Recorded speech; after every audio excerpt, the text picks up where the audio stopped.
At the stroke of midnight, I witnessed a gruesome body disposal from my balcony. Paralyzed with terror, I collapsed to the ground, accidentally knocking over a nearby flower pot.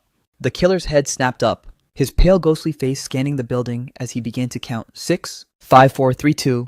At 2, his neck twisted unnervingly, and dragging a blood-soaked sledgehammer, he marched straight toward my apartment entrance. I frantically clamped my hand over my mouth, as a 7-year-old consumed by absolute dread, just as a scream was about to tear from my throat. A pair of hands lunged from behind and muffled my face.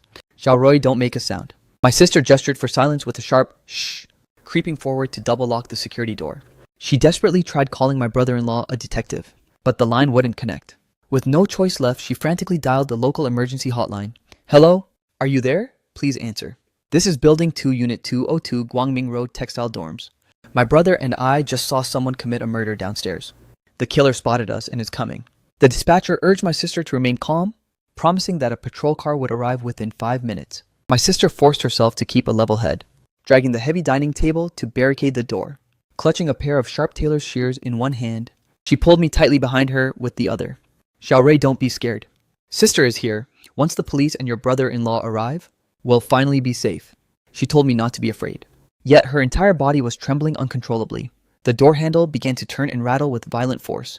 My sister tried calling her husband once more, but was met only by a soul-crushing busy signal. Outside the door, the killer seemed to snap, losing every last shred of patience. A dull, heavy boom echoed through the room, as the security door and its frame were mangled by a single blow. Everything blurred into a chaotic flash. A beast-like silhouette suddenly burst through the wreckage. He kicked the heavy table aside like it was nothing, sending my sister flying with a brutal kick. He swung the heavy hammer and began his savage assault. My sister lay motionless in a pool of expanding crimson. Then he turned his predatory gaze toward me. In that heartbeat, my unconscious sister let out a primal roar and forced her eyes open, unleashing an incredible burst of desperate strength. She lunged forward, plunging the tailor's shears deep into the madman's thigh. "Xiaorui, run!" the killer howled in a primal rage, violently slamming the hammer into my sister's back. 1 strike, 2, 3. Yet she clung to the beast's leg with a death grip, refusing to let go even as her life faded away. The commotion finally jolted the neighbors awake, and sirens began to wail from the distant street corners. The killer ripped out the shears and vanished through the window, starting a fugitive run that would last a decade. I survived that hellish night, but the price was a permanent life-altering disability. After we were rushed to the emergency room, my brother-in-law finally arrived after his mission. The moment he saw her in the morgue, his knees hit the floor, paralyzed by a grief too deep for even a single sob. As I was wheeled out of the operating theater, peering through the blood-soaked bandages, I asked him, knowing he was on the brink of collapse, "Why didn't you pick up her call, brother-in-law? If you had answered, would she still be alive?" I didn't realize it then, but my desperate words were like a lethal poison, trapping my brother-in-law forever in the echoes of that blood-stained rainy night. His hair turned white overnight, and he spent endless hours kneeling before her portrait, viciously slapping his own face in self-loathing. "Why didn't you pick up?" Why was the line silent? The day I was finally discharged, he finally made a life-changing decision. The very first thing he did was resign from the police force he once took so much pride in. He bought a battered, rusted-out Wuling van with the now disabled me seated in the passenger side. He drained his pension and every cent of our savings, printing thousands of sketches of the murderer's face. Setting a bounty for any lead, he drove across 20 different provinces, scouring over 300 remote mountain villages, abandoned mines, and lawless urban slums. A relentless manhunt that spanned 10 grueling years. I lived those 10 years right there in that passenger seat. But during that final pursuit, on August 15th, 2021, the man who claimed to have finally cornered the killer was found in a derelict building, stabbed over a dozen times. And he never made it out alive. But at the exact moment he breathed his last, I was reborn. Sent back in time to the moments before my sister's murder. I snapped my eyes open, to find myself standing on the balcony, my hand still resting on that fatal flower pot. Below that monster was tilting his head, counting the floors. 6, 5, 4, 3. My sister's gruesome death flashed through my mind. Those 5 minutes of pure, unadulterated despair. This time I will ensure my sister survives. I spun around violently, clamping my hand over my own mouth before I could scream. Then I lunged forward and grabbed my sister in a tight embrace. She froze in confusion. "Xiaorui, what's wrong?" I shook my head frantically, hissing in a low, trembling voice, "Sis, lock the door and hide now." Under the bedroom bed my sister was startled by my intensity. "What, Xiaorui? What are you talking about?" I didn't have a second to waste on explanations. I dragged her toward the bedroom with everything I had. She tried to resist, but I gripped her hand like a vice. "Sis, you have to trust me. Locking the door is useless. He'll just smash it down. We have to disappear." Seeing the raw terror etched into my eyes, She hesitated for a heartbeat, before finally following me as we scrambled under the bed. We held our breath, listening to those heavy rhythmic footsteps echoing up the stairs. The thudding footsteps stopped right outside our door. The handle was twisted with brute force, and since it wasn't double locked, the door swung open easily. The killer stepped inside the house. Peering through the narrow gap beneath the bed, I saw his boots caked in fresh wet blood. He paced through the living room, hunting for us like a predator scenting its prey. I nearly crushed my own face covering my mouth, while my sister remained deathly still. Time seemed to grind to a terrifying halt. I could hear my own pulse thundering in my ears. And right then, my elbow accidentally brushed against a toy car hidden under the bed. Beep, beep, beep. The toy car let out a piercingly loud digital chirp. The killer's footsteps instantly pivoted toward the bedroom. My sister and I locked eyes in the suffocating darkness. In that fleeting second, I saw the absolute terror in her eyes. The mattress was violently flipped over, and that ghostly pale face loomed directly over us. As the hammer swung high this time, our deaths were instantaneous. My eyes snapped open once more, and I was back on that cursed balcony. My hand was still resting on the flower pot. The man below looked up 6543, my second rebirth. I took a sharp, ragged breath. I can't hide this time. Staying inside this house is just waiting for the executioner. I grabbed my sister's hand with desperate force. Sis, follow me to the third floor. She was jolted by my sudden aggression. Xiaorui, have you lost it? There's a literal murderer downstairs. I dragged her toward the exit with every ounce of my strength. We're going to Big Brother Wang on the third floor. He's the only one who can protect us. My sister hesitated for a split second, but eventually she bolted out the front door with me. We scrambled up the concrete stairs as fast as our legs could carry us. Heavy metallic thuds echoed from below. The killer had already breached the stairwell. I pounded on the third floor security door like a madman. Brother Wang! Brother Wang, help us, save us. Someone was murdered downstairs. He's coming for us next. A suspicious, groggy voice drifted from behind the door. Who is it? In the middle of the night, it's Xiaorui from the second floor. Please open the door. There's a psycho with a hammer chasing us. The door creaked open just a sliver, revealing Brother Wang's scarred and intimidating face. He glanced past us at the seemingly empty stairs. He scowled at me. Quit playing games, you little brat. What kind of killer are you talking about?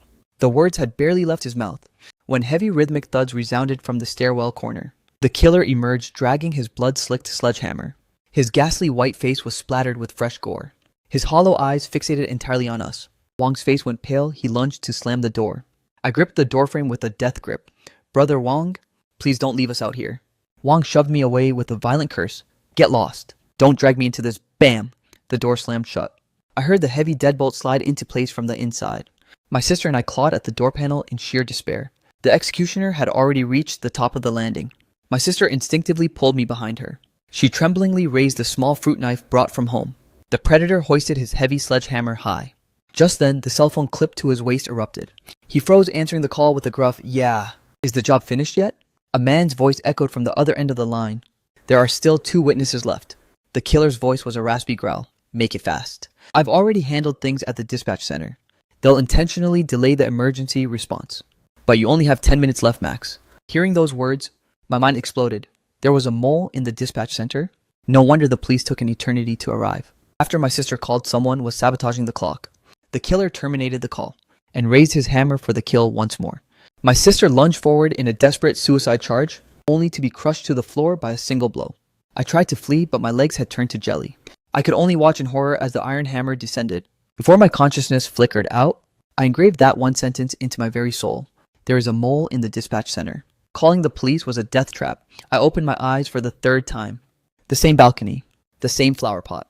The man below began his count 6543. This time, I knew exactly what had to be done. I dragged my sister into the living room, bolting straight for the electrical breaker box. My sister shrieked, "Xiaorui, what are you doing?" I violently yanked down the main switch. The entire building was instantly plunged into a void. We're hiding in the stairwell. Don't make a sound. I pulled my sister along, tucking us into the dark corner between the 2nd and 3rd floors. The killer's heavy footsteps echoed through the darkness, but he was blind to our location. He could only grope around aimlessly in the hallway. Minutes ticked by like hours. Finally, the wail of sirens drifted from the distance. Hearing the sound, the killer let out a feral curse, pivoting to vanish through the fire escape. My sister and I collapsed onto the floor, shaking from the sheer adrenaline of survival. Soon, a flashlight beam sliced through the gloom. A young patrolman in uniform ascended the stairs. "Are you two all right?" My sister sobbed out, "Officer, please." The killer escaped through the fire passage. "Hurry, you have to go after him." The patrolman gave a slow, ominous nod as he stepped directly in front of us. Suddenly, he drew his service pistol and aimed it at my sister's head. My sister collapsed instantly into a pool of gore. I stared at the officer in absolute paralyzing horror as he pivoted the cold barrel to point at my face. Seeing things you shouldn't, he muttered, means you have to die. Before the shot rang out, I glimpsed the name on his badge. This patrolman, the very first responder sent by the dispatch center, he was the traitor. I opened my eyes for the fourth time. The monster below was back to his counting ritual. My hands were trembling violently, but it wasn't out of fear this time. It was out of pure unadulterated rage. 3 agonizing deaths had made one thing crystal clear to me. All outside help had been completely severed. The dispatch center had a mole, and the responding officers were nothing but accomplices. Calling for help was just choosing how to die. I have to stay within the walls of this building and use my own strength to slaughter that murderer. My sister sensed the sudden change in my aura. Xiaorui, what's wrong? I turned to her. Sis, if I told you I know exactly what's about to happen, would you actually believe me? She froze in confusion. What do you mean? I took a sharp breath. There's no time to explain, sis.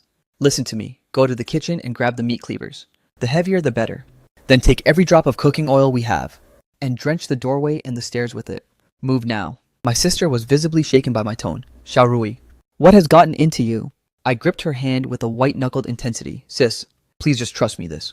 Once, don't call the police. There's a traitor among them who will kill us to bury the truth. We are the only ones who can save ourselves. My sister looked deep into my eyes, witnessing a level of despair and madness that no 7-year-old child should ever possess. She gave a trembling nod. Okay. We lunged into action immediately. My sister raided the kitchen for the heaviest cleavers, along with 2 large bottles of cooking oil, while I hauled every blunt object I could find in the living room toward the front door. Vases, heavy iron candle holders, and even the rusty pliers my father left behind. My sister began drenching the entryway floor in oil. It's not enough, sis, pour some on the stairs too. The more the better. She clutched the oil bottle and lunged out the door, splattering the liquid all over the steps. Just in that heartbeat, the killer had already reached the 2nd floor. His eyes locked onto my sister. Terrified, her hands shook violently, sending the oil bottle crashing to the floor. The liquid slicked across the entire landing. She spun around to flee, but her foot lost its grip on the slick surface, sending her collapsing onto the concrete stairs. The executioner hoisted his hammer, looming toward her. Every heavy stride he took landed in the oil, but his raw, monstrous power was so great that it didn't seem to hinder his balance at all. I charged out of the apartment, white-knuckling those heavy iron pliers. Sis, get back inside now. As she struggled to scramble back to her feet, the killer was already standing over her. Just as that lethal hammer began its descent, I threw the pliers with every ounce of my desperate strength.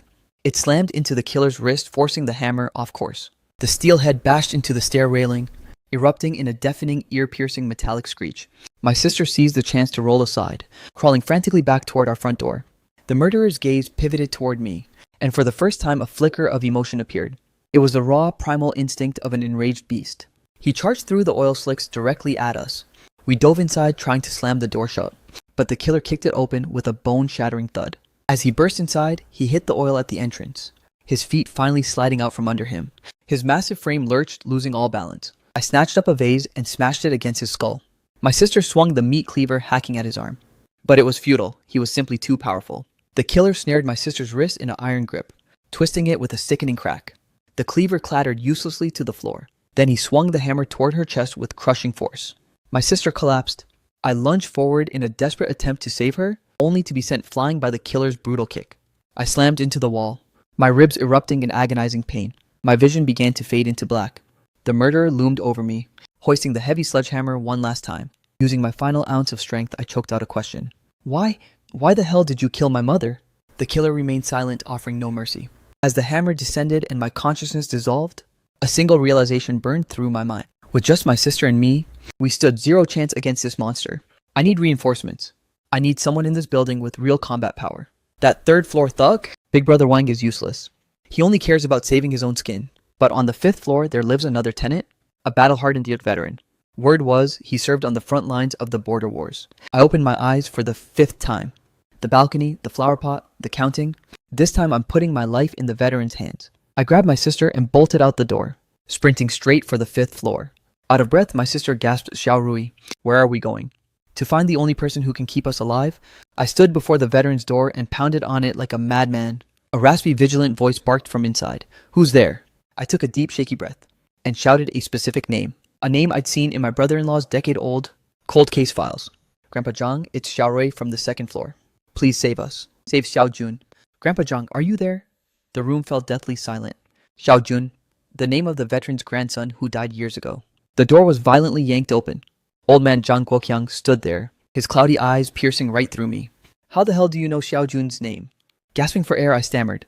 Grandpa Zhang Xiaojun's nickname was Junhua. When he was 5, he loved your braised pork more than anything. He said he wanted to be a soldier just like you. The old veteran's hands began to tremble uncontrollably. Who in the hell are you, kid? I don't have a second to explain. Heavy, ominous thuds echoed from the floor below. The killer is already coming up, Grandpa Zhang. There's a murderer down there. He's coming to slaughter me and my sister to bury the truth. I know you just want to be left in peace. But Xiaojun is watching you from above right now. He's praying that his grandpa will save us. The old man's eyes instantly welled with tears. He pivoted and vanished back into his apartment. When he re-emerged a moment later, he was clutching a rusted, battle-worn hunting knife. Get inside my place and lock the door tight. My sister tried to protest, but I pulled her away. Be careful, Grandpa Zhang. The veteran didn't offer a response. He simply stood at the top of the landing with his blade, his spine straight as a ramrod once again. The killer emerged around the corner, dragging his hammer. He faltered for a second when he saw the old man. The veteran spoke with a voice like cold steel. Listen, boy. Drop your weapon. I served my country for 20 years. I'd rather not stain these old bones with more blood. The killer offered no reply, simply hoisting the hammer and swinging for the kill. The old man blurred to the side, his hunting knife slicing a jagged line across the killer's arm. Blood sprayed against the concrete walls. The murderer hissed in pain, retreating a step, his gaze morphing into something far more savage. The two clashed in the narrow, claustrophobic hallway. Despite his advanced age, the veteran's combat instincts were razor sharp.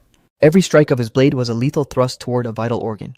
The killer's raw strength was immense, but the cramped space rendered his heavy hammer unwieldy. The veteran effortlessly evaded strike after strike. I watched the entire showdown through the crack in the door, a flicker of real hope finally igniting in my chest. He was a beast. He could actually win, but just as that thought hit, the sound of rapid footsteps echoed from downstairs, accompanied by the harsh sweep of a flashlight beam. A voice barked out, "Police, drop your weapons." It was him, the traitorous patrolman. Hearing the word police, the veteran instinctively turned his head toward the light. That single split-second lapse in concentration was all it took. The killer's sledgehammer slammed into the veteran's shoulder with a sickening crunch. The old soldier let out a muffled groan, stumbling backward as he reeled. The traitorous patrolman ascended the stairs, his firearm leveled. Seeing the blood-soaked killer and the veteran clutching his blade, he didn't hesitate for a heartbeat before squeezing the trigger. The bullet tore through the veteran's back. In utter disbelief, the old man turned his head toward the officer. I'm a veteran. I was protecting the children." The mole let out a chilling sharp sneer. Assault with a deadly weapon and refusing to stand down. "I'm authorized to use lethal force." The veteran collapsed like a felled oak. His hunting knife clattered uselessly onto the concrete. The killer seized the opening, lunging for the 5th-floor door. One violent swing of the hammer shattered the lock entirely. My sister shrieked, shielding me behind her body with desperate courage. The executioner stepped into the room, hoisting his heavy hammer high above his head. My sister squeezed her eyes shut, waiting for the final blow. The hammer descended, crushing my sister's skull instantly. She collapsed into an expanding pool of crimson, never to move again. The murderer then turned his predatory focus toward me. I stared at my sister's lifeless body, tears streaming down my face in a relentless torrent. I heard the traitorous cop outside talking to the killer. "Make it quick. This whole thing has spiraled out of control. We need to vanish right now." The killer gave a silent nod of agreement, raising his sledgehammer for the kill. I stared him down with a gaze of pure freezing loathing, memorizing the exact location of the wound on his leg. I memorized the precise angle where the veteran's blade had bit into his arm. I memorized the way his muscles tensed before every overhead swing. The hammer fell. My consciousness spiraled back into the familiar abyss. But this time one specific phrase was etched into my brain. What that dirty cop said, "Make it quick. This whole thing has spiraled out of control. We need to vanish right now." It proved they had a secret signal, a specific way they coordinated their movements. I opened my eyes for the 6th time. The balcony, the flower pot, the counting. This has to be the final round. I can feel it in my bones. I finally gathered enough intel to end this. I know the monster's weaknesses. I know the mole's identity. I know the veteran's lethal potential. But relying solely on the old soldier isn't enough. I need to buy more time. I need to get my brother-in-law back here immediately. In every previous life, Sis only got a busy signal. That's because he was in the middle of a raid, his phone set to silent for the mission. Standard calls will never reach him. But there is one number that will definitely break through. The City Bureau's internal priority line. DBS general priority line.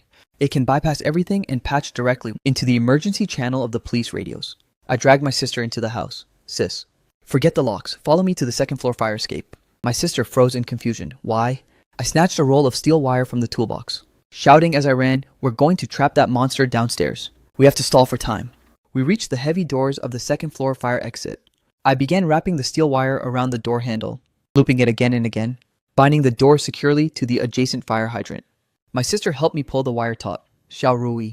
Is this really going to stop him? I gritted my teeth, yanking the knot tight. Every minute we delay is a minute we survive. Sis, get home and use the landline for the Bureau's internal line. Tell them clearly. You need to be patched into my brother-in-law's squad radio, the emergency channel. My sister looked at me utterly stunned. How do you know all this? There's no time to explain. I can already hear his footsteps downstairs. Go. We sprinted back into our apartment. With trembling fingers, my sister dialed the priority number. It rang 3 times before a voice picked up. A stern male voice answered City Bureau Command Center. State your badge number. My sister panicked. I'm not an officer. I'm the wife of Detective Li Jiangguo. My name is Lin Yu. There's an emergency at our home. A murderer is trying to kill us right now. Please patch me through to my husband's radio. The line went silent for a heartbeat. Do you realize this is a restricted emergency line? Unauthorized use carries severe legal consequences. My sister burst into tears. I know, but my husband isn't answering his cell. The killer is about to smash his way in. I'm begging you. We're at Guangming Road Textile Dorms building, 2-room 202. Please just save us. Perhaps because my sister's cries were so visceral, the operator finally relented. Hold on. I'm patching you through now. After a few agonizing seconds, the static crackle of a radio filled the room, followed by my brother-in-law's frantic voice. Yu, is that you? What's happening? The moment my sister heard his voice, she completely broke down in tears. Jiangguo, a murderer, is hunting us. He's trying to kill me and Xiao Rui. You have to come back. Please hurry back. My brother-in-law's tone instantly shifted to professional intensity. Is the door locked? At that exact moment, a deafening boom erupted from the fire escape. The killer was using his sledgehammer to batter the door. I grabbed the phone and roared, brother-in-law. We're inside the apartment. But the lock won't hold him for long. Hurry, Xiao Rui. Shock reverberated through my brother-in-law's voice. Just hang on.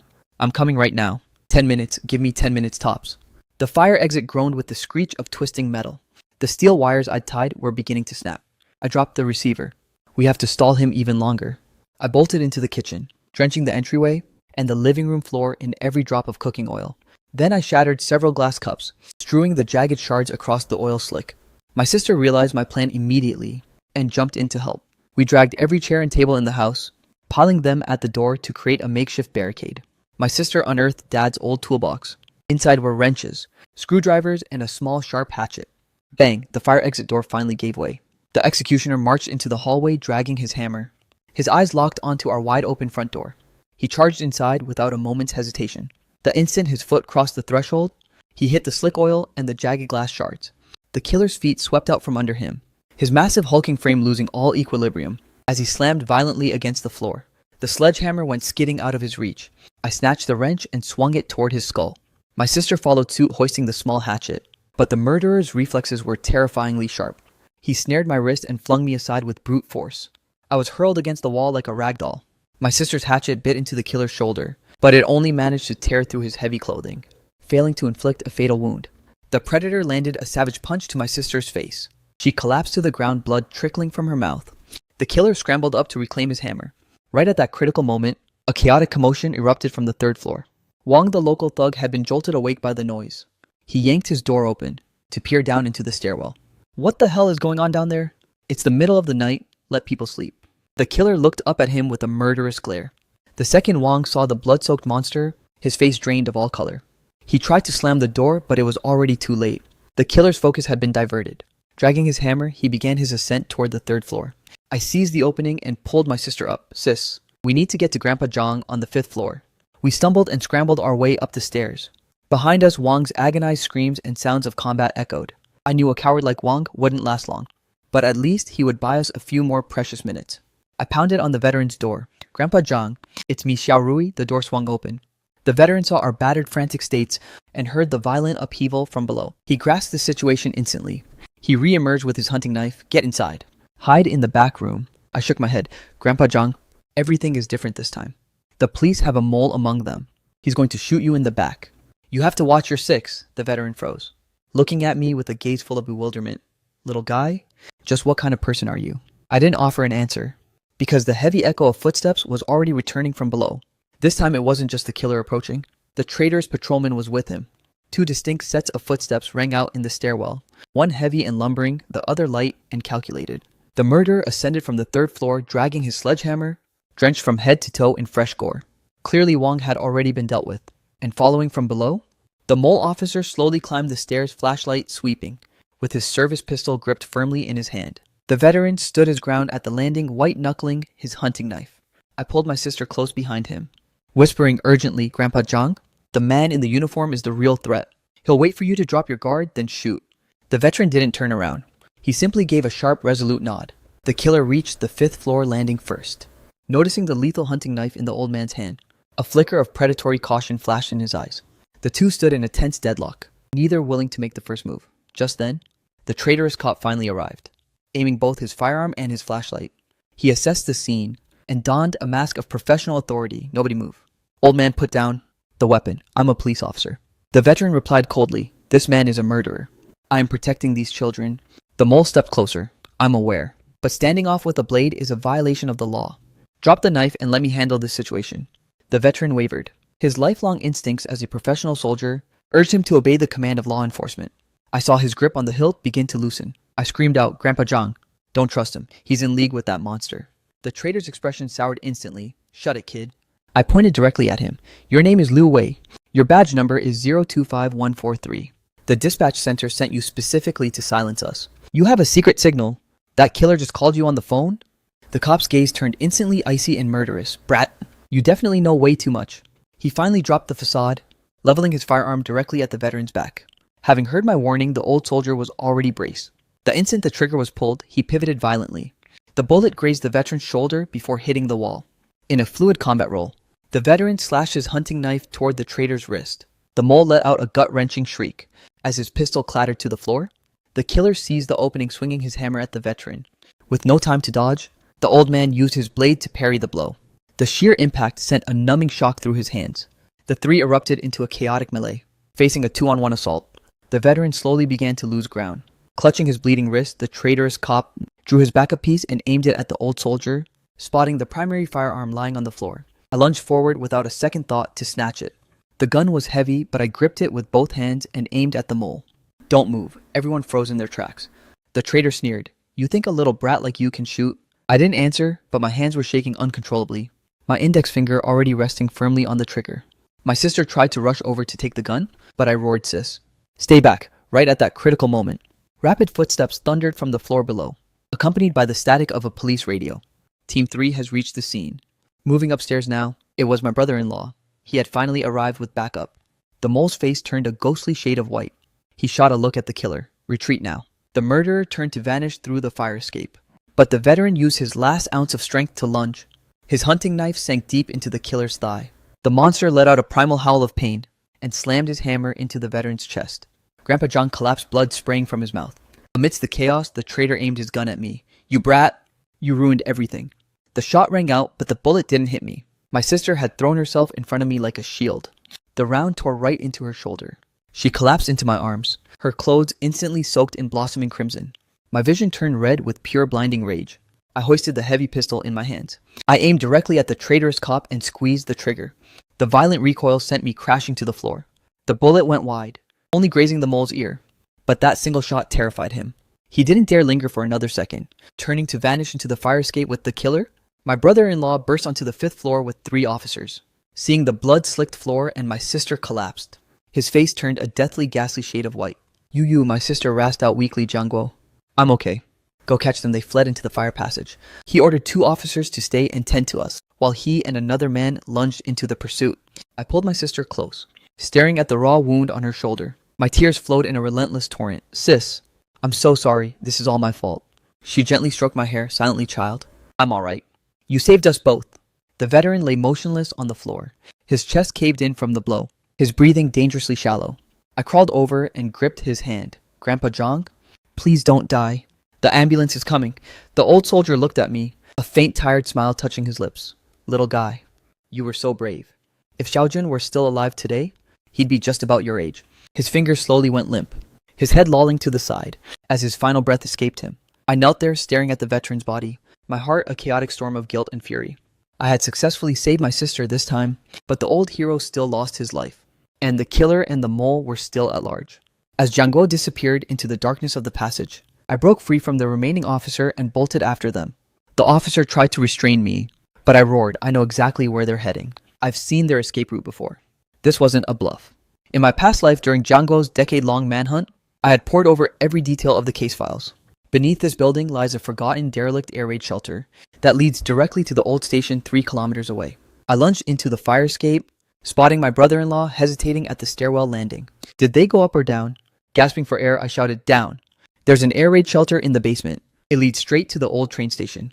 Django shot me a quick, sharp look, but didn't waste a second questioning me. He and his men charged toward the basement. I trailed behind them, still white-knuckling the heavy pistol I'd scavenged. The basement was a void of absolute darkness. Django clicked on his tactical light, the beam slicing across the damp, mossy walls. Rapid, frantic footsteps echoed from up ahead. The killer and the mole were making their getaway. Django leveled his weapon and roared, freeze. Keep moving and I'll open fire. The only response was a sharp muzzle flash and a crack. A bullet splintered the concrete wall right next to his head. Django instantly returned fire, the thunderous gunshots deafening in the cramped basement. We pursued them into the air raid shelter, where the darkness became even more suffocating. Only the erratic sweep of flashlights provided any vision. Suddenly, a gut-wrenching scream erupted from the front. One of the officers had stepped into a trap, plunging straight down into a derelict ventilation shaft. Django skidded to a halt, shining his light down the pit. An agonized voice drifted up, my leg is snapped. Keep going, don't let them get away. Gritting his teeth, Django pushed forward. Now it was just him, one remaining officer, and me. The tunnel began to narrow dangerously, forcing us to hunch over as we advanced. Up ahead, the sound of footsteps abruptly vanished. Django signaled a halt, his voice a low hiss. Careful, they're setting an ambush. The words had barely left his lips when a hulking shadow lunged from the blackness. It was the killer swinging his sledgehammer with lethal intent. Django didn't have a clean shot and was forced to parry the blow with his heavy flashlight. The hammer shattered the device instantly, plunging our surroundings into total pitch-black darkness. In the ensuing scuffle, I heard Django's pained grunt and the sickening thuds of a desperate fistfight. I fumbled with my phone and flicked on the light, the weak glow illuminating the nightmare before me. The murderer had Django pinned ruthlessly to the ground. The massive sledgehammer was hoisted high into the air. The other officer lunged forward to intervene, but the traitorous mole tackled him from behind. The two of them became locked in a desperate struggle. I raised the heavy pistol, aiming it straight at the killer, but my hands were trembling with terrifying intensity. I was paralyzed by the fear of accidentally shooting Django. In that moment, the veteran's combat from my past life flashed before me. I remembered exactly where his hunting knife had pierced the killer's thigh. That was the monster's literal Achilles heel, a chronic old injury hidden right behind his right knee. I carefully adjusted my angle, focusing all my energy, and squeezed the trigger, aiming directly for the killer's right leg. The bullet tore straight into the back of his knee. The killer let out a blood-curdling shriek of agony, and his hammer swung wildly off course. Django seized the opening, delivering a bone-shattering punch to his jaw, before flipping the monster over and pinning him to the ground. On the other side, the mole cop unsheathed a hidden blade, and plunged it ruthlessly into the officer's abdomen. The man collapsed to the floor with a harrowing cry. The traitorous patrolman spun around, desperate to escape, and Django raised his firearm to take the shot. But the killer lunged with a final burst of strength, jarring Django's arm. The bullet went wide, striking the ceiling. The mole vanished instantly into the engulfing shadows. Django moved to pursue, but the killer locked onto his leg in a death grip. Django rained blow after blow onto the murderer's face. "Who the hell are you?" he roared. "Why are you slaughtering these people?" The killer spat out a mouthful of thick crimson blood. "I'm just a hired hand, getting paid," he rasped. "The one who truly wants you dead is someone else entirely." Django froze. "Who?" The killer let out a chilling sneer. "You think catching me is the end? This is barely even the prologue. They will never let those 2 children live. Because what those brats witnessed, wasn't just me committing a murder." Before he could finish his sentence, a single deafening gunshot echoed through the tunnel.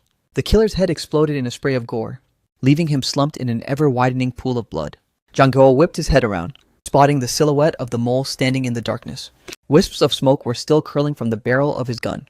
"He talked way too much," the traitorous cop muttered coldly. Django scrambled for his weapon, but the mole was far faster. He pulled the trigger. The bullet tore right into my brother-in-law's shoulder. Django collapsed to the floor, his service weapon skidding out of reach. The traitorous patrolman loomed over him, leveling his muzzle at Django's forehead. "Li Django, you really shouldn't have stuck your nose into this." I hoisted my gun, aiming it at the mole. "Let him go." The traitor turned his head, a sinister smirk on his face. "Kid, do you even have any rounds left?" I squeezed the trigger with everything I had. Click. Empty. The mole erupted into a mocking laugh, before slowly pivoting his weapon to point at me. Right at that lethal heartbeat, the wounded officer suddenly lunged from the ground. locking onto the traitor's legs in a death grip. The mole fired a round directly into the officer's back, but the man refused to let go, holding on with grit. Jiangguo seized the opening, diving to wrestle the gun away. The two of them became locked in a savage struggle. I charged forward to help, pistol whipping the mole's skull with my empty weapon. Finally, Jiangguo delivered a knockout blow to the traitor's jaw, clamping the handcuffs onto his wrists. We collapsed onto the cold floor, utterly spent. Jiangguo clutched his bleeding shoulder, staring at the lifeless corpse of the killer. Damn it, he died before he could name the mastermind. I stared into the wide, dead eyes of the murderer, a sudden wave of chilling unease washing over me. The killer had said that we witnessed more than just a murder. What else was there? I strained to remember that rainy nightmare. What exactly did I see from that balcony? Aside from the body being dumped, there was a sudden image flashed through my mind.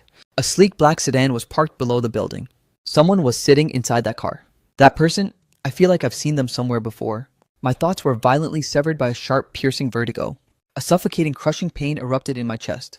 The reality around me warped and twisted instantly. I snapped my eyes open, gasping for air. I was back on the balcony. My hands were resting on the cold flower pot. The man below lifted his head. 6543? But this time everything was different. A new terrifying memory was etched into my brain. That mysterious black sedan, and that blurred, shadowy figure lurking inside. I have to get a clear look at his face, because he's the true puppet master behind this nightmare. But now isn't the time for theories. I must ensure everyone makes it out of here alive first. My past failures have taught me one brutal lesson. Hiding or playing it safe is just a shortcut to the grave. I need to execute a flawless plan. I turned to my sister. Sis, listen to me carefully. From this moment on, do exactly as I say. One single mistake could be our end. She was visibly rattled by my sheer intensity. Xiao Rui, what is wrong with you? I took a jagged breath. Sis, we're out of time. Go grab the steel wire immediately. Follow me to the second floor fire exit and bind that door shut. Then get back here and drench the floor in oil and glass shards. The more the better. She opened her mouth to protest, but I cut her off. Sis, please just trust me this one last time. If you don't, we are both as good as dead. She stared deep into my eyes, witnessing a level of despair and resolve far beyond my years. She finally gave a sharp nod. Okay. We lunged into action like a well-oiled machine, lashing the fire exit door shut with layers of steel wire. Then we bolted back home, slicking the entryway and stairs with every drop of oil we had, strewing jagged glass fragments across the floor. The trap was set. I grabbed my sister's hand. Now call the Bureau's priority internal line. With trembling fingers, she dialed the number and recited the words I had drilled into her. The operator hesitated for a split second before finally patching the call through. My brother-in-law's voice crackled over the radio. Yu Sis Sob Jiangguo, Guangming Road, Textile Dorms Building, 2-room, 202. There's a killer coming for us right now. Please hurry back. His voice spiked with panic. Lock the doors. I'm on my way. I snatched the receiver from her. Brother-in-law, when you bring your team, pay close attention to the first responders. There is a traitor among them. Officer Liu Wei badge, number 025143. He's the mole helping the killer silence us. The radio went silent for a heartbeat. Xiao Rui, how do you know this? No time to explain. Brother-in-law, you have to trust me. Also, the killer will flee through the underground shelter. Go straight to the old train station to intercept him. Do not chase him into the tunnels. It's a deadly ambush in there. Jiangguo took a sharp breath. Understood. Just keep yourselves alive. I'll be there in 10 minutes, I promise. I set the receiver down, clutching my sister's hand. We're going to the 5th floor to find Grandpa Zhang. But this time we aren't letting him face the monster alone. We sprinted to the top floor, pounding on the veteran's door. He opened it, but before he could even utter a word, I blurted out the truth. The old soldier stared into my eyes for a silent moment, finally giving a sharp nod. Understood. We'll do it your way. We began setting the trap. The veteran unearthed a heavy nylon rope, fashioning a lethal tripwire across the stairwell corner. I told my sister to drench the stairs, from the 5th floor down to the 4th in oil. Grandpa Zhang took his position concealed on the 4th floor, white-knuckling his hunting knife. Once we were ready, I said, Sis, stay here with Grandpa Zhang. I'm going to the 3rd floor to wake up Wang. My sister panicked. No, it's far too dangerous. I shook my head. Wang might be a coward, but he has the gear to help us stall for time. Stay here and wait for the signal. I'll be back in a flash. I charged down to the 3rd floor, hammering on Wang's door with everything I had. Wang opened the damn door. There's a murderer in the building. He's coming up right now. The door creaked open slightly. Wang poked his head out. Kid, what kind of crap are you talking at this hour? I pointed down the stairs. Don't believe me, look. He's already on his way. Wang leaned over the railing to look down, spotting the blood-drenched killer dragging a hammer up the steps.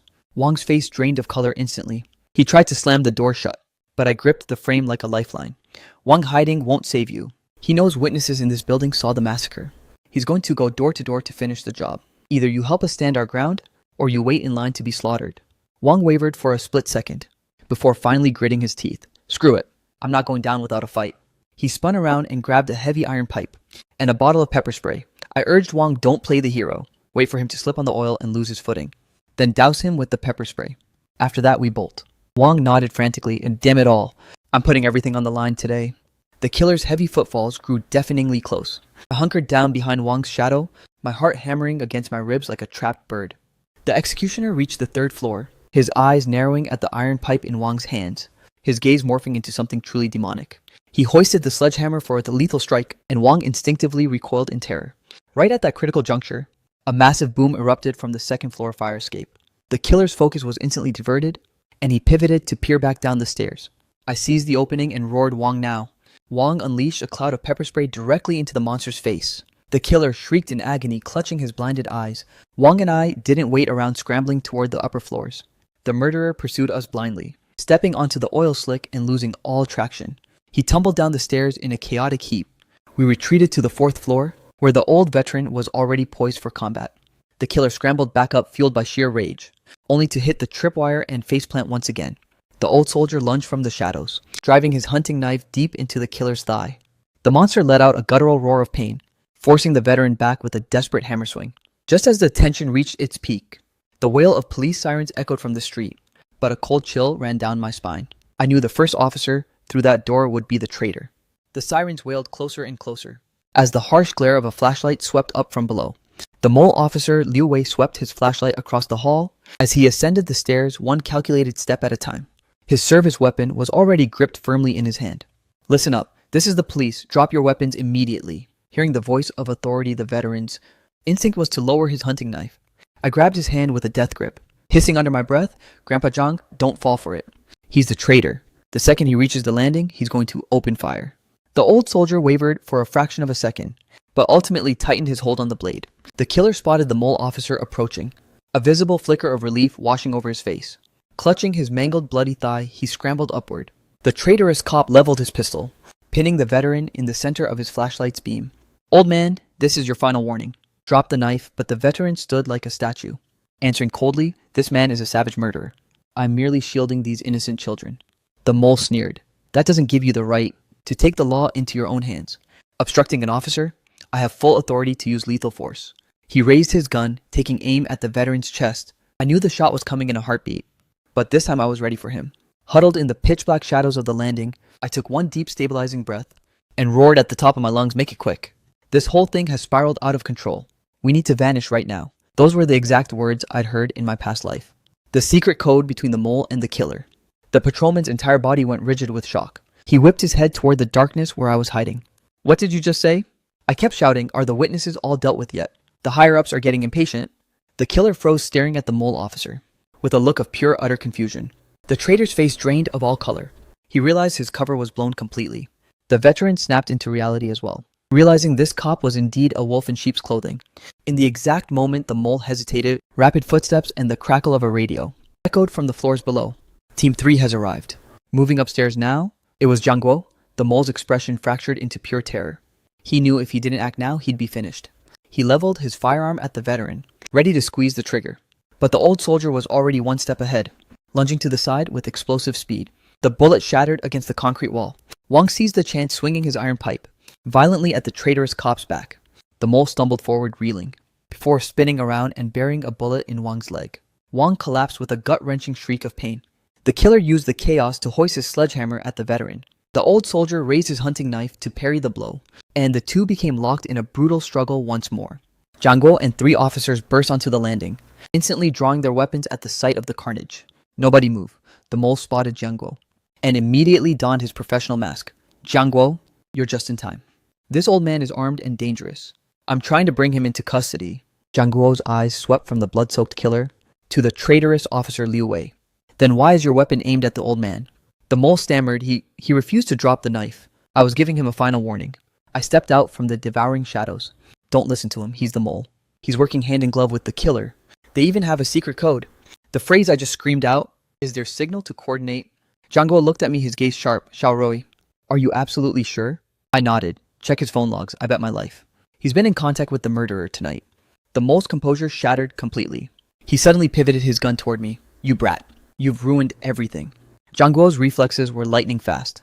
Leveling his own gun at Liu Wei, dropped the weapon. The mole let out a chilling, desperate laugh. Li Jiangguo, you think capturing me is the end of this whole mess? Is infinitely more complex than you can imagine. The people above want this silenced. Every single one of you is a dead man walking. He squeezed the trigger, the bullet screaming through the air toward me. My sister lunged from the 4th floor, shielding me with her body. The bullet tore into her back. Zhang Guo let out a primal roar, unleashing a shot that shattered the mole's arm. The traitor's pistol clattered to the floor, and he tried to flee while clutching his mangled limb, only to be tackled into the shadows by 2 officers. The killer saw his accomplice get neutralized, and realized the tide had completely turned.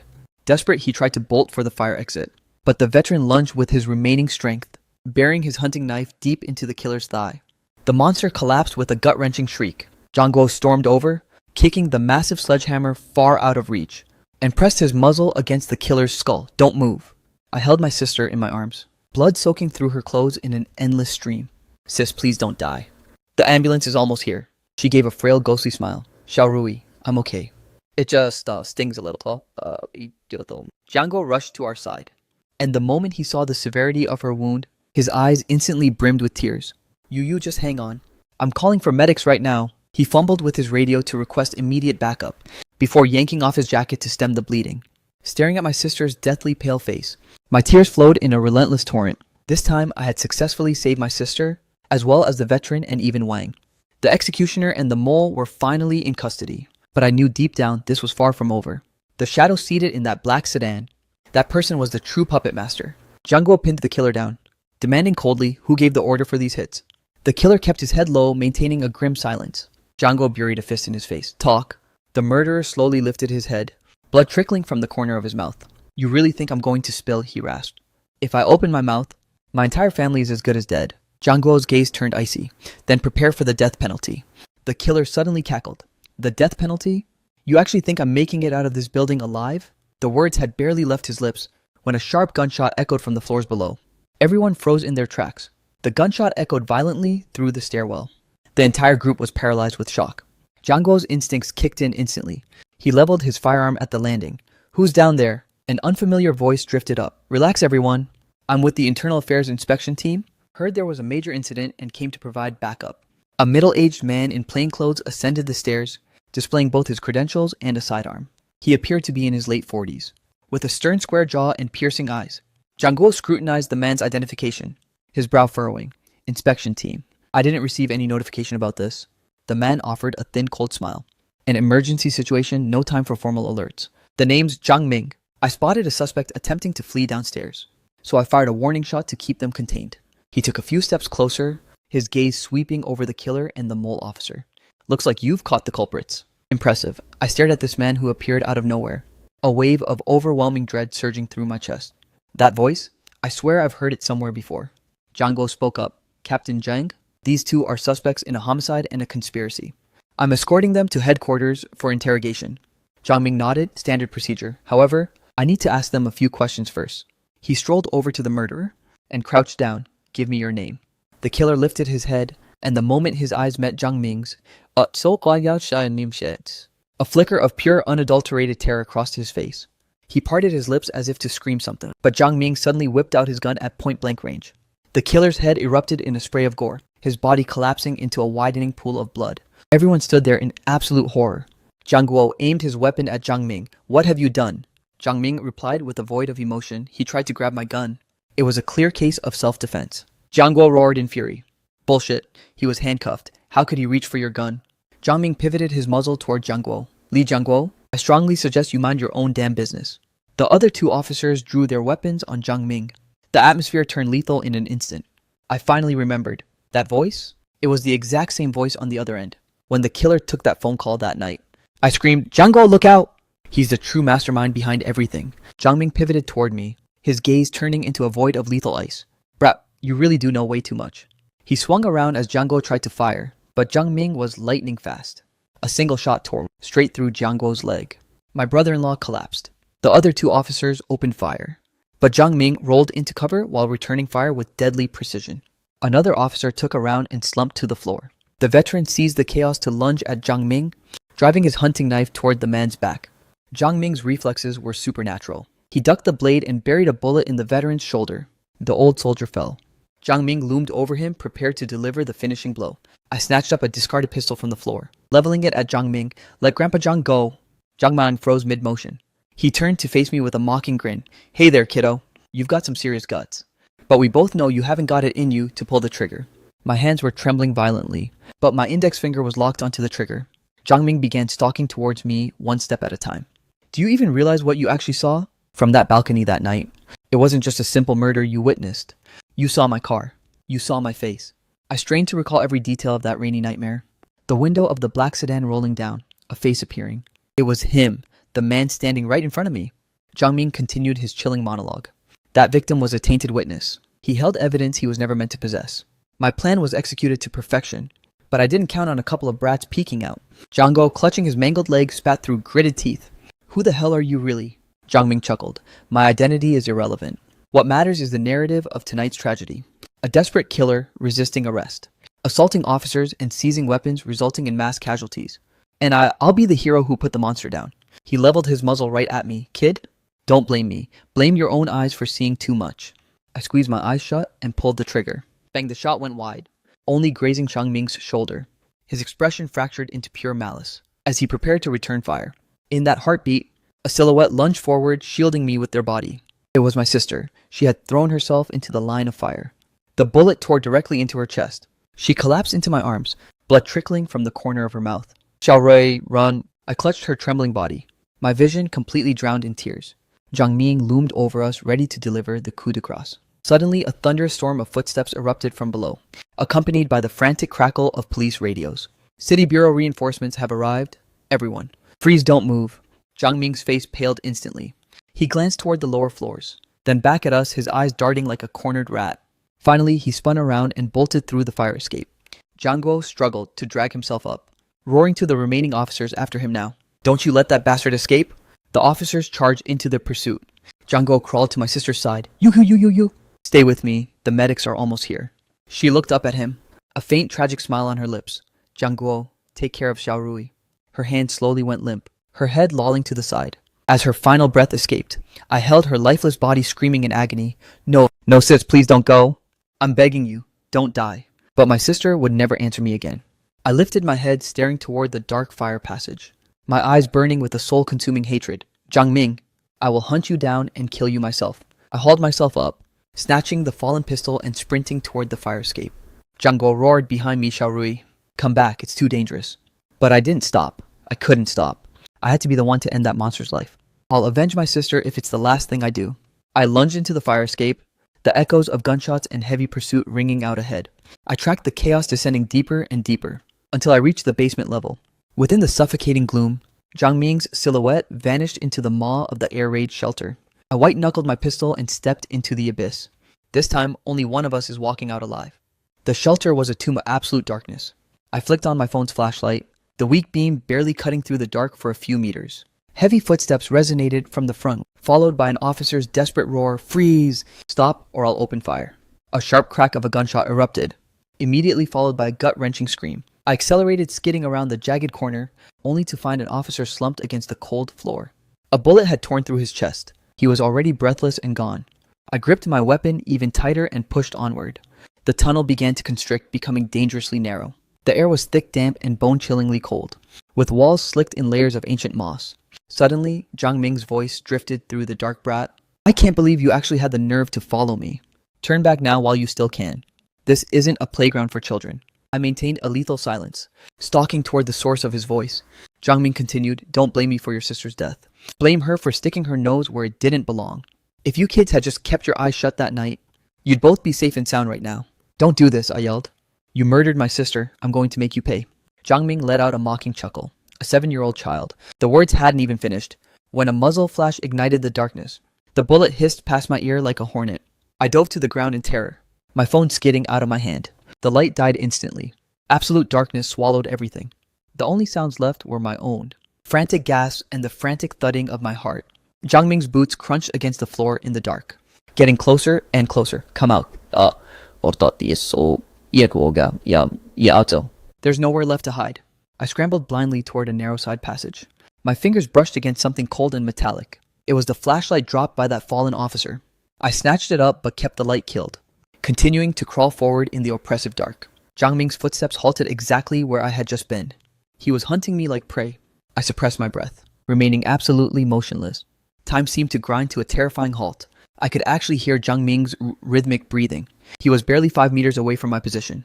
Suddenly, Jiang Guo's voice echoed from afar, "Xiao Rui." "Where are you?" Jiang Ming spun instantly, unloading his weapon toward the source of the sound. I seized the opening and clicked the flashlight on. The beam pierced the dark locking onto Jiang Ming's back. Jiang Ming whipped around, leveling his gun at my head. I didn't hesitate, I pulled the trigger. The 2 deafening cracks of gunfire rang out as one. A searing white-hot pain exploded in my shoulder.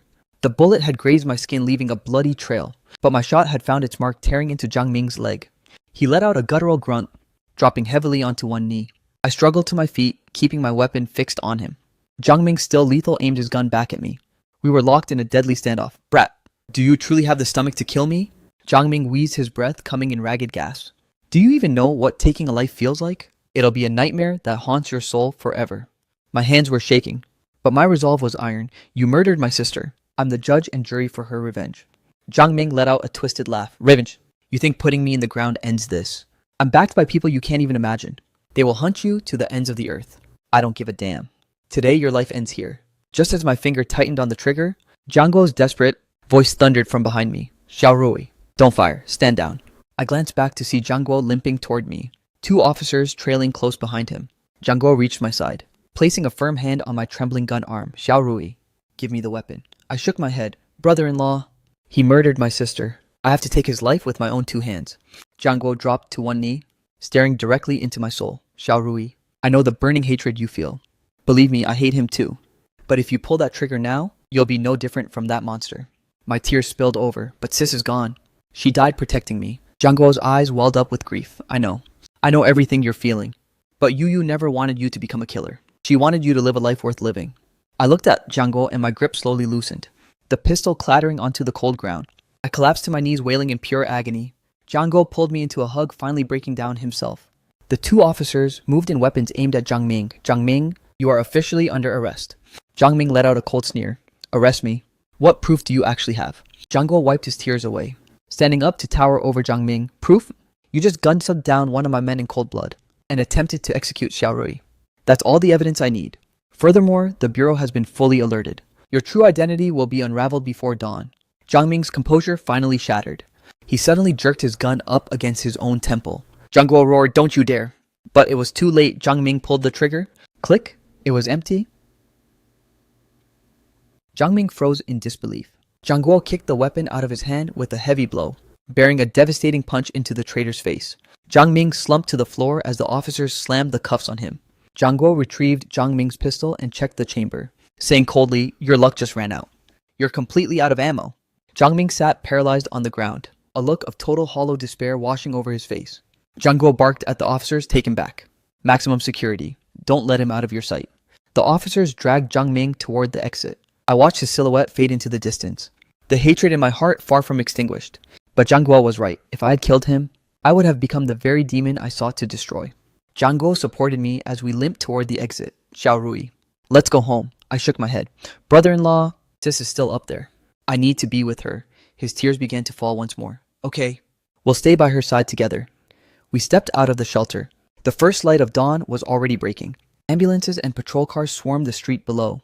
The neighbors had all been jolted awake, peering down from their windows. Jiang Guo and I returned to the 5th floor. My sister's body had already been draped in a white sheet. I slowly pulled back the shroud, staring at her bloodless, hauntingly still face. My grief surged anew. "Sis, I'm so sorry. This is all my fault. If only I had uncovered the mastermind sooner. You wouldn't be gone." Daylight fully arrived. The high-ranking officials from the Bureau reached the scene. A gray-haired veteran officer ascended the stairs, taking in the carnage and the blood-spattered hallway. His expression hardened into a grim mask. He approached my brother-in-law, Jiang Guo. Jiang Guo lifted his head, his eyes hollow and void of life. "Chief Wang, who the hell is Jiang Ming?"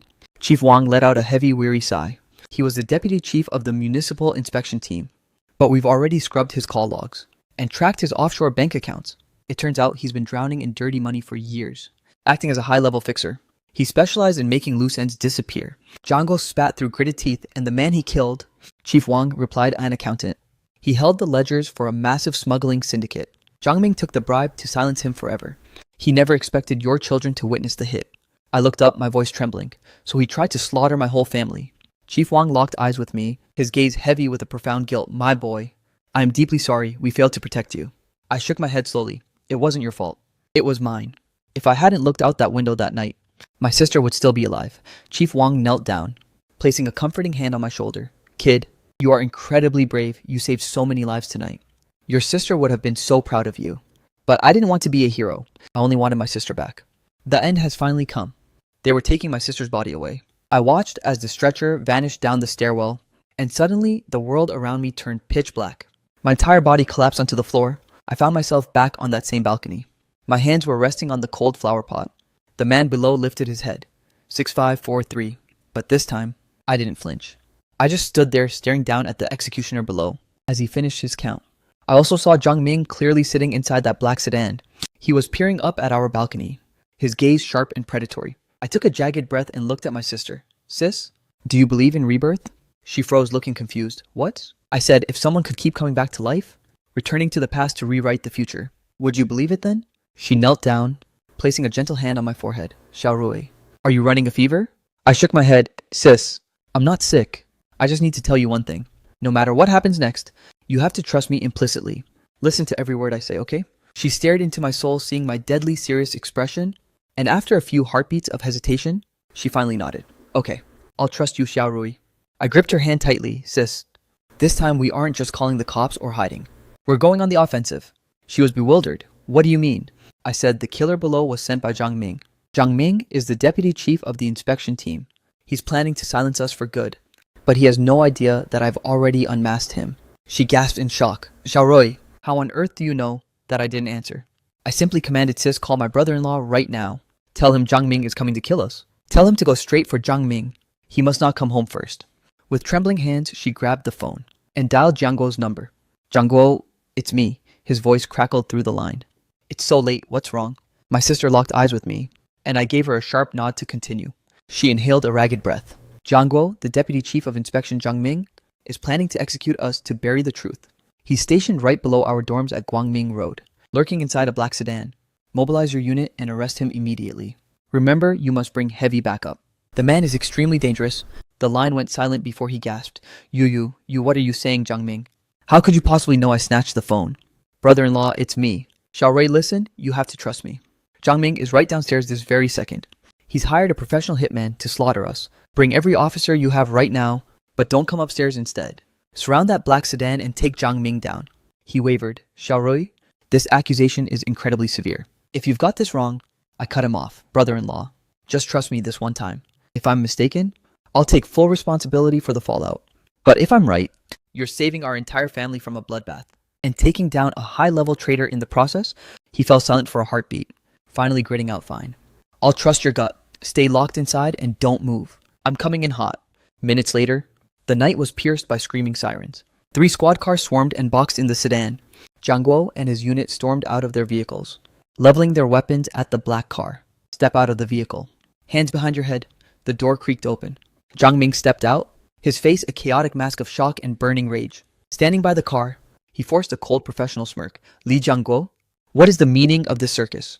Surrounding me with armed men in the middle of the night, Jiang Guo kept his weapon trained on him, his expression a wall of stone. Chief Zhang, we have a credible report linking you to a murder-for-hire plot. You're coming with us for questioning. Zhang Ming's face contorted with shock. Who dared to report me? Where is your evidence? Jiang Guo replied, we'll uncover every scrap of evidence in due time. Right now, you're coming to the station for questioning. Zhang Ming let out a cold mocking sneer. Li Jiangguo, do you even realize the gravity of your actions right now? I am the deputy chief of the inspection team. You're just a lowly captain of criminal investigation. What right do you have to lay a finger on me? Jiang Guo remained completely unshaken. No one is above the law when a crime has been committed, including you. Zhang Ming scanned the surrounding officers, then glared up at us on the balcony, his eyes narrowing into twin slits of pure malice. He suddenly reached for his firearm in a desperate bid to resist, but Jiang Guo was already one step ahead. A single precise shot blasted the gun right out of his hand. The other officers swarmed him instantly, slamming Zhang Ming face first into the pavement. As the cuffs clicked shut, Zhang Ming roared, Li Jiangguo, you're going to regret this for the rest of your life. Do you have any idea how many powerful people I have backing me? Touching me is a literal death sentence. Zhang Guo replied icily, then tell them to come find me. Take him away. The unit shoved Zhang Ming into the squad car. Right at that crucial moment, heavy rhythmic footsteps echoed from the stairwell. The killer burst out dragging his massive sledgehammer, only to freeze in horror at the sight of Zhang Ming in custody. Zhang Guo leveled his weapon instantly. Drop the weapon. Hands behind your head now. The executioner glanced at Zhang Ming trapped in the car, then at the wall of police officers surrounding him.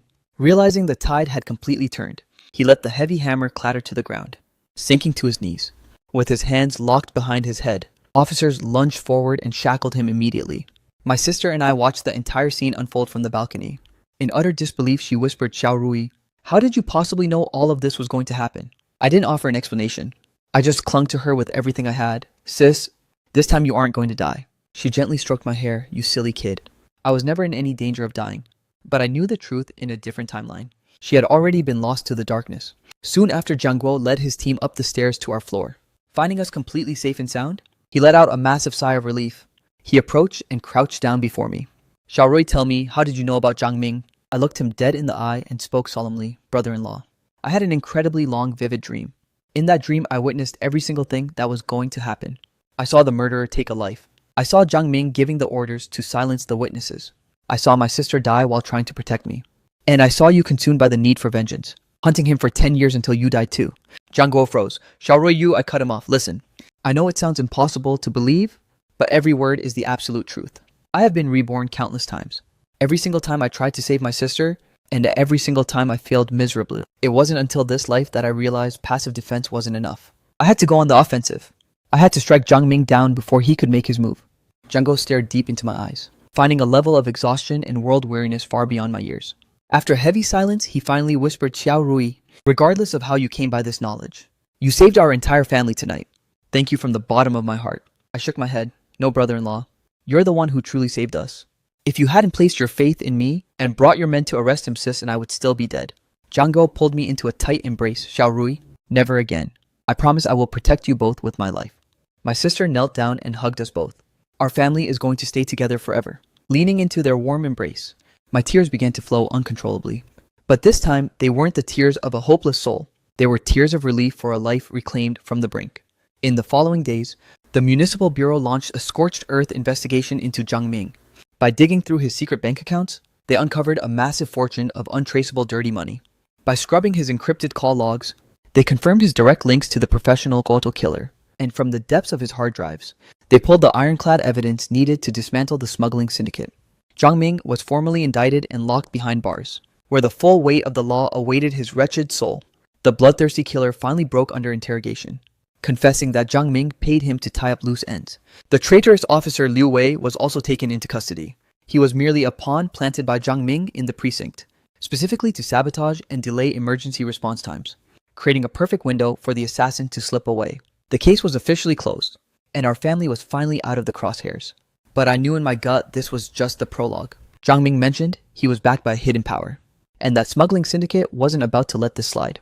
Sure enough, 1 month later, my brother-in-law received a chilling anonymous call. The voice on the other end was a raspy, gravelly growl. "Li Jiangguo, you're a clever man. You managed to cage Zhang Ming, but did you honestly think the game was over?" Zhang Guo replied acely, "Who the hell is this?"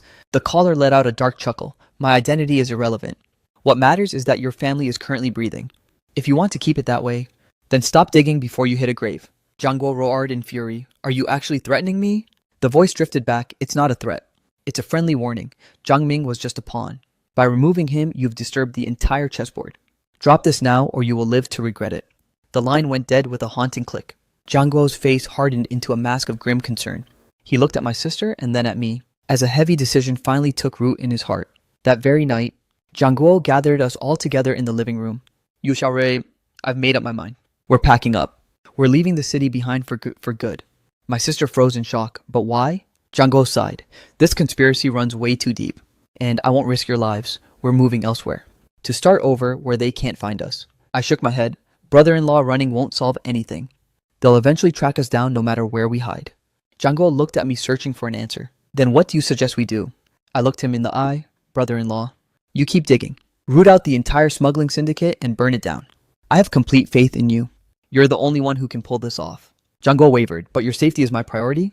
Brother-in-law, we can take refuge in the precinct's safe house for now. We'll return once the case is cracked wide open. Zhang Guo contemplated the idea, ultimately nodding his head. Fine, we'll do exactly that. Over the grueling months that followed, Zhang Guo and his task force fought a relentless battle day and night. By tracing every lead Jiang Ming left behind, they meticulously unearthed the entire smuggling syndicate.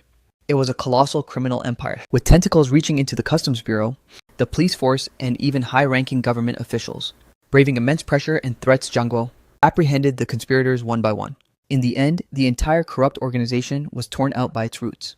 Dozens of elite criminals were finally brought to justice. Zhang Guo was hailed as a hero for his monumental achievement, earning a promotion to deputy chief of the bureau. And at long last, our family could finally live in peace.